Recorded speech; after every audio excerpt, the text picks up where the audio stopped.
This story isn't mine, but rather of my friend from Japan. I'll call him Rita. It happened back when Rita was only about 11 or 12 years old. Rita was a rather attractive kid and had his fair share of admirers. One girl was extreme with her crush though. I'll call her Ayano. Ayano was a lot older than Rita. She was 17. She was an acquaintance of Rita and lived down the road from him. Rita hadn't thought much of her until she started stalking him. Every day and every night, she would be following him one way or another, whether it be in person or online. Rita first started getting the creeps when she would start messaging him over 20 times a day. Stuff like, "Be safe," "Are you alright?" "Sleep well," etc. This was a little weird, but he overlooked it. Then the messages started getting creepier. Instead of the usual checkup emails, they got more personal. Things like, "You should eat your lunch," if he skipped lunch, or "I think your sister is hungry," when his little sister was crying. Rita stopped using both his phone and social media at this point, but it doesn't end there. Rita's mother was almost never home, so he was frequently looked after by babysitters. One day he had a new babysitter. It was Ayano. Nothing was particularly strange as she looked after him and his siblings, but she did get a lot closer to his mother than he would like. One day at school, Ayano approached Rita and told him that his mother would be out of the country for a week, and that she told her to let Rita stay at her house. Rita was hesitant at first, but hey, it was his mother's wish. He couldn't go against that. Ayano told him that his mother had already left, so he could go home with her after school that day. Rita reluctantly agreed and went home with her. When he got there, her parents weren't home. Things get a little blurry here as my friend choked up telling the story, as it still scares him today. He said Ayano would play weird games with him, stuff like Family, where she insisted she was the wife and he was the husband, as well as things like Cops and Robbers, and games to see who would get scared first, where she would blindfold him and leave him in a silent room for hours on end. It was 5 days into staying at her house, and Ayano had gone to her part-time job. She had left the doors locked and the windows were too high to jump from, so he just stayed in front of the TV, where he saw a chilling news report. It was a missing child report, the missing child being him. Before he had the time to catch the number to call, the TV switched off, and Ayano was standing behind him with the remote in her hand. Rita had freaked out, crying and screaming. Ayano held him, but he managed to wiggle from her grasp just in time to open a window and cry for help. Luckily for him, a couple were walking past, heard his cries and called the police. Within an hour, police arrived and found him locked in her bedroom with a blindfold and his hands tied. Due to Ayano still being a minor, Rita is unsure of what happened to her. He says he only remembers the police taking her away while his mother was hugging him. He moved to Australia after this and hasn't seen his kidnapper since, but he still cowers at the sound of her name. The most haunting memory of my life. Me and my wife were getting home from dinner out, and as soon as we stepped out of the car, we noticed that our front door to our house was open. I told my wife to wait outside while I ran inside and ran straight up to our bedroom, where I hid the shotgun. I loaded the gun and scanned every single room upstairs. There was no sign of anybody. I made my way down to scanning the main floor, followed by the basement. There was no sign of anybody, and there was nothing missing or moved. I called the cops, and when they arrived, I told them what happened, and they began to investigate some rooms upstairs, followed by the basement. Nothing was turned up. They made a case of asking us if we were positive that we shut the door when we left. I myself was starting to have doubts, not completely sure if I had, but my wife remained confident that we had shut the door. The police seemed sure that if somebody had broken in, they didn't stick around long, as there didn't seem to be any signs of burglary. My wife was worried sick, crying that she wasn't comfortable being in the house. I comforted her the best I could, assuring her that whoever broke in the house left in a hurry. I finally fell asleep after hours of rolling around in the bed, but my sleep was immediately cut short by the disturbing scream of my wife. I looked at her, and she was staring intently in the direction of the closet. It hit me like a bullet just then. I had forgotten to check the second closet. I looked over and saw for the briefest second a man poking his head out of the closet before closing the closet door. Within 5 seconds I had the shotgun loaded in hand and cocked it back to let the intruder know that I was armed. I screamed for him to come out, and just like that, the closet door opened, but instead of showing submission, he made a mad dash for the front door of the house. I could have shot him, but I didn't have it in me. He was never caught. He got away with it scot-free. I think having that gun saved us from a terrible fate. When I was 21, me and my girlfriend were upstate in my family's vacation mobile home.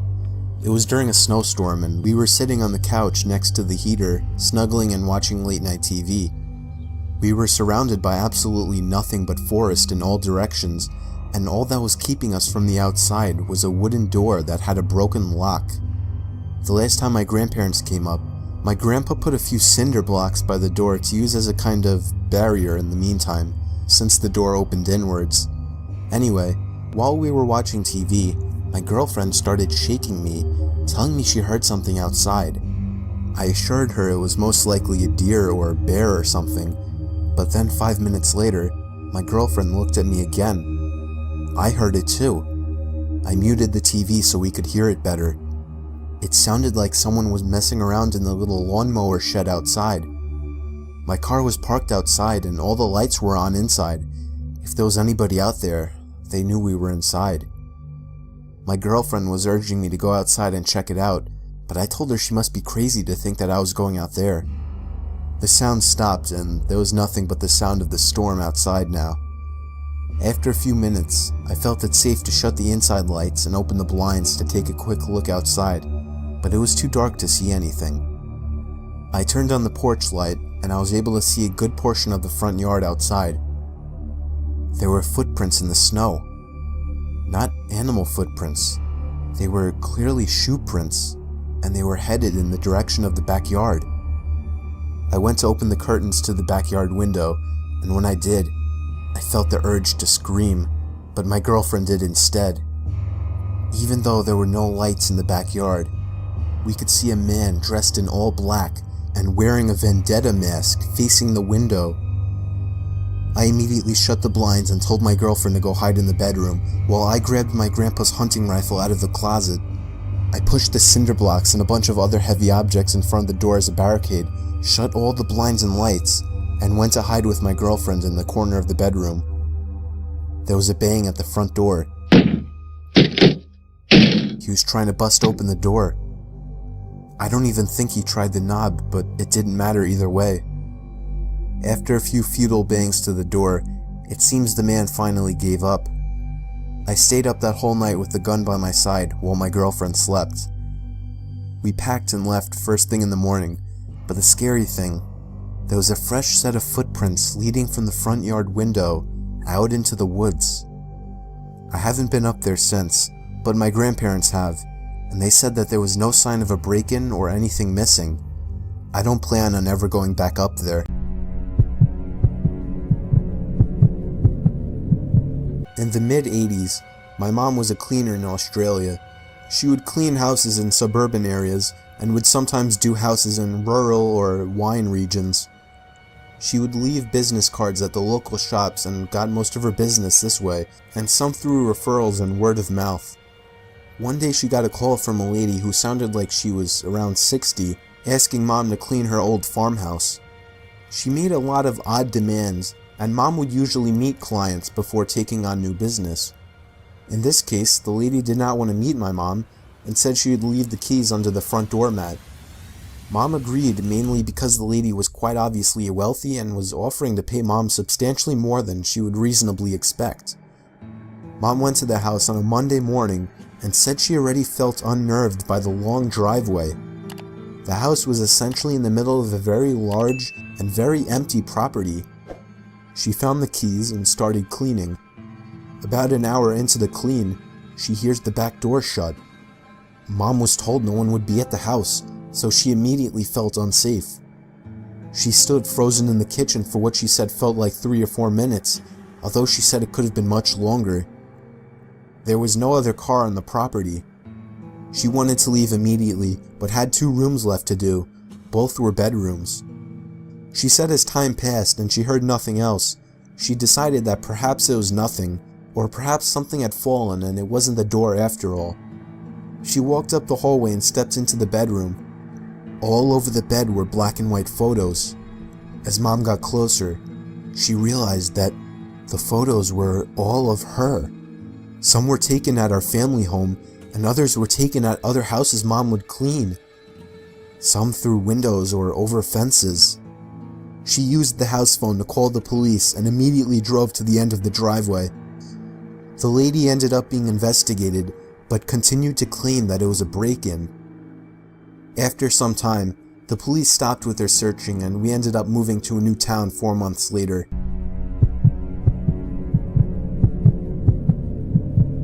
I live in the Poconos with my wife and kids. There's a small lake about a 1/4 mile away from our backyard. I commonly take my kids down there to go swimming. Up until last week, that is. Now, I'm never letting them go down there again. I haven't told anyone about this in fear of sounding crazy. It was last Saturday. We went over to the lake and set up our chairs on the sand. It's like a little private beach in our own backyard. It's been amazing. Me and my wife sat in our beach chairs enjoying the sun while our kids were splashing around in the water. I always tell them not to go too deep. They're still young, 6 and 8. We sat there for a good 2 hours that day. Neither of us were in the mood to get wet. Eventually, my wife got tired and decided to walk back home. I agreed to stay with the kids a little while longer, as they were somehow still having so much fun playing in the sand and water. The sun was setting at this point, and I was getting tired. They were going a little too deep, so I called at them to come back closer to the shore. They couldn't hear me apparently, so I stood up and got closer. Before I could call them again, I noticed something in the water. It looked like a black, roundish object, and it was moving closer to my kids. I ran into the water closer to my kids, calling them to come out. When they got close enough, I dragged them out myself. When I turned back to the water, the object was gone. My kids were confused as hell. I didn't know what to tell them, so I just told them it was time to go home. We packed up and walked back to the house, but I wasn't happy when I got home. I was uncomfortable with what I just saw. That thing looked like no sea creature known to man. Dinner was waiting for us when we got home. I ate really slow, thinking about the object in the water and whether or not to tell my wife. My wife asked me what's wrong. She noticed that I was eating slow. I decided not to tell her right then. After dinner, I took a flashlight with me and walked back down to the lake. By then, it was already dark out. I got to the lake, but to be honest, I didn't even know what I was expecting to find. I shined the flashlight all around the surface of the water, searching for the black object, and just then, I heard a large splash come from somewhere in the lake. The kind of splash of something emerging out of the water. I thought it might be some kind of animal in the lake. I shined the light all over the place, searching for the source of the sound, and then I found it, and I realized I was dead wrong. There was a silhouette of a humanoid figure with long black hair covering its whole face. It just stood there, facing me, but not staring at me. Not that I could tell. I dropped the flashlight in horror and sprinted all the way back up to my house, slamming the door shut behind me. I haven't told anybody about this. What kills me is that lake is only a 1/4 mile away from my house, and for all I know, that thing could be watching me through my window right now as I write this.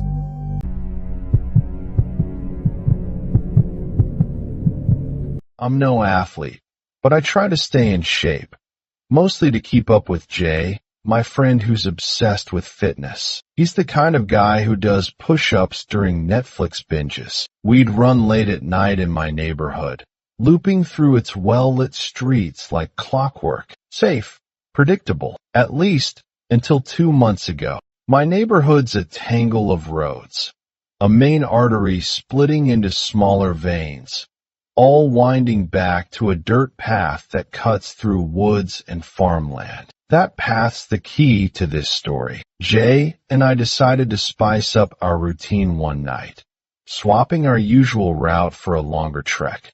My house, wooded path, side road, main road, dirt trail home. A perfect loop, or so we thought. We started strong, jogging past my driveway, laughing about our chemistry teacher's meltdown over a failed lab experiment. Then the footsteps began, soft at first, blending with our own. We sped up. The steps matched us, slowed to a walk. They dragged behind like a shadow. My neck prickled. Just another runner, Jay muttered, but his voice wavered. By the time we hit the side road, slick with sweat under the streetlights, the footsteps had stopped. We glanced back. Nothing. Jay joked about marathon ghosts, but his laugh was too sharp. We pushed on. The dirt path ahead swallowed by trees. No lights here, just the moon and the crunch of gravel under our shoes. A mile in, the woods pressed closer. Jay's flashlight carved shaky circles in the dark. That's when I saw it. A figure, black as oil, slipping into the trees. Did you? I whispered. Jay shook his head. You're hallucinating from oxygen debt, he teased. But his grip tightened on his phone. We turned back. The rustle came just as we neared the main road. Not leaves, not an animal. Footsteps. We spun around. There he stood, 20 feet back, facing away. Black hoodie, ripped khakis hanging off bone-thin legs, shoes caked in mud. My heart jackhammered so hard I tasted metal. Jay barked. What the hell? The laugh hit us first. A wet, gurgling cackle that didn't sound human. Then he turned. Moonlight carved his face, sunken eyes wide as saucers, skin gray and waxy like a corpse's. His grin split ear to ear, teeth yellow and jagged. Jay and I didn't speak. We ran. That laugh chased us. Closer, louder, gasping. I glanced back. He was loping, arms swinging like broken puppet strings. Jay's sneaker caught a root. I yanked him up, our palms slick. The main road's lights glowed ahead. Move, he screamed. We didn't stop until my garage door slammed behind us. I vomited in the bushes. Jay collapsed on the porch, wheezing. We deadbolt every door, shut every blind. No words, just the echo of that laugh in our skulls. We haven't run since. Not at night, not even at noon. If you jog after dark, stick to the light. Bring pepper spray. And if you hear footsteps exactly matching yours, don't look back. Just run. I've always loved running, not for medals or praise, but for the way my mind goes quiet when my feet hit the rhythm. As a high school junior, I wasn't the fastest on my cross-country team, but I could outlast anyone. That's why Mrs. Haggerty hired me to run her hyperactive border collie, Izzy. $10 a jog. Easy money. Her rural property bordered a forest preserve littered with abandoned farms, crumbling cemeteries, and whispers about old cults. My parents warned me about secluded runs, but I laughed it off. What's out there that I can't outrun? It happened on a dusk run. The sun bled orange through the pines, stretching shadows like skeletal fingers across the road. Izzy trotted beside me, her leash taut. The usual sounds, birds, distant dogs, faded the deeper we went, replaced by a suffocating silence. Even the air felt heavier, like the woods were holding their breath. 2 miles in, the road narrowed, trees crowding both sides. Izzy froze, her ears pricked forward, a low whine crawling up her throat. I followed her stare into the underbrush. At first, nothing. Then, movement. A man's face peered from behind a tree. 30s, maybe. Baseball cap pulled low, bulky jacket, gloves. His eyes locked onto mine, unblinking. No smile, no nod, just watching. I forced a polite nod and jogged on, my pulse spiking. Izzy halted again, trembling. When I glanced back, the man had stepped to the tree line, closer now, head tilted, studying me like a specimen. His stillness was wrong. Not human stillness, predator stillness. My muscles coiled, screaming to run, but I walked faster, feigning calm. A twig snapped. I whipped around. Empty woods. Relief flooded me, until movement flickered in my periphery. He was sprinting at me, arm raised. Sunlight glinted off the cleaver in his hand. I ran. Adrenaline turned my legs to pistons. Izzy yelped, scrambling to keep pace. Behind us, his boots pounded, but there was no panting, no grunts, just silence beneath the thud of his steps. I risked a glance. His face was a snarling mask, jaw slack, eyes wild. His arms flailed like broken machinery, legs jerking too fast, too wrong. We tore into a neighborhood, zigzagging between houses. My vision blurred. Izzy's leash burned my palm. I ducked behind a shed, clutching my knees, gasping. Silence. Then, there he was, at the hill's crest, cleaver dangling, chest heaving, but his face blank. No rage, no hunger, just empty eyes, like he'd forgotten why he chased me. Headlights cut through the dark. A car rounded the bend. The man turned and walked into the woods, casual as a Sunday stroll. Gone. I waited an eternity before creeping back to Mrs. Haggerty's. My hands shook as I took the cash, laughing too loud at her small talk. Act normal, brief. I never told anyone. Not my coach, not my parents. They'd banned me from running alone, and I couldn't lose that. Not even to whatever that thing was. Cult remnant? Drifter? Ghost?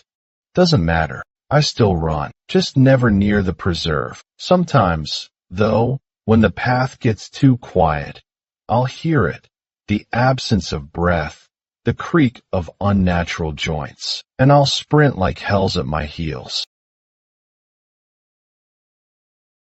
I've lived my whole life in this suburban island, a cluster of houses stranded in Virginia's rural sea. Open fields stretch for miles, roads coil like snakes, and you need a car to escape the suffocating quiet. Quarantine sharpened the isolation, but the unease started long before lockdowns. The first time was when I was 9. My brother Liam, 7, still missing a front tooth, and I walked our terriers near the main road. A man's voice cut through the stillness. "Hey, come here." A white SUV idled at the street's mouth. The driver leaned out. Tall, curly blonde hair, smile too wide. Liam shuffled toward him. I yanked his arm back. Stranger danger videos flashed in my head.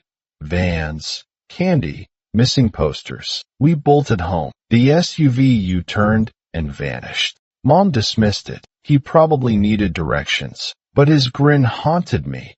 Teeth too white, eyes dead as a doll's. Halloween 2014. A black sedan stalked trick-or-treaters. When a dad confronted it, the car lurched at him, license plate stripped. I didn't see it, but the neighborhood buzzed. Parents whispered about Hannah Graham, a college student murdered nearby. Suddenly, my street felt porous, like a screen door against wolves. Summer 2018. I pet sat for vacationing neighbors. Their house sat alone off the main road. Normally, I'd take the street, but one night, distracted by COD with friends, I forgot the dog until 10 p. The woods shortcut was faster, but darker. Flashlight in hand, I let the dog out. When I turned back, a black sedan crouched by the driveway. No plates, no engine hum, just waiting. I fled through the trees, thorns clawing my arms. I never told the neighbors. What would I say? Your house is a magnet for creeps. Quarantine 2020. Running became my escape. For months, Country roads were my sanctuary, until the white SUV returned. It first appeared on the main road, pacing me, mirroring my speed. I veered into a cul-de-sac. It peeled off. Next day, same routine. For 10 days, it tailed me. Testing schedules didn't shake it. My parents would have grounded me forever if I'd told them. Day 11. The SUV herded me toward a side street. There, a black sedan blocked the end. Beneath it, a man's silhouette folded like a spider. I pivoted, but the SUV lurched ahead, doors flinging open. A figure charged me. Blonde curls, same grin. I ran. Track metals clinked under my shirt. He wheezed, "Wait. Just want to talk." I didn't look back. Mom called the cops. No plates, no proof. They shrugged. Stay alert. Now I map every run. Avoid cul-de-sacs. But some nights, headlights crawl past my window. Slow. Searching. I think of the kids on our street, laughing on bikes, oblivious, and wonder when the SUV will stop hunting me and start hunting them.